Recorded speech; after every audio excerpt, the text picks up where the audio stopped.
Freshers, இந்த ஒரு behaviour ஹெச்ஆருக்கு இன்ஸ்டண்ட்டாக ரெட் ஃப்ளாக். லிசன், இந்த மிஸ்டேக் பண்ண 90% ஃப்ரெஷர்ஸ் ரியலைஸே பண்ண மாட்டாங்க.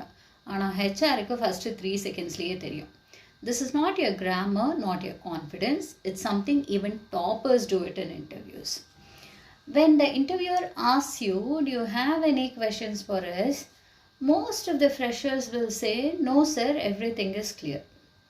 இது ஒரு biggest red flag.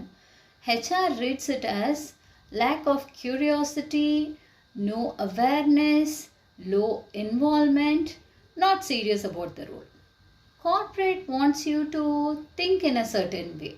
They want you to think like a professional, not a passenger. So, நீங்கள் இதை ட்ரை பண்ணி பாருங்கள். instead, yes sir, I do have a question அப்படின்னு சொல்லிட்டு, what does success looks like in the first 60 days of this role அப்படின்னு சொல்லி பாருங்க. This shows clarity, maturity and ownership. இது ஒரு ஸ்மால் சேஞ்ச் தான் உங்கள் ஃபுல் இன்டர்வியூ ப்ரெசன்ஸையே எலிவேட் பண்ணிடும் இல்லையா?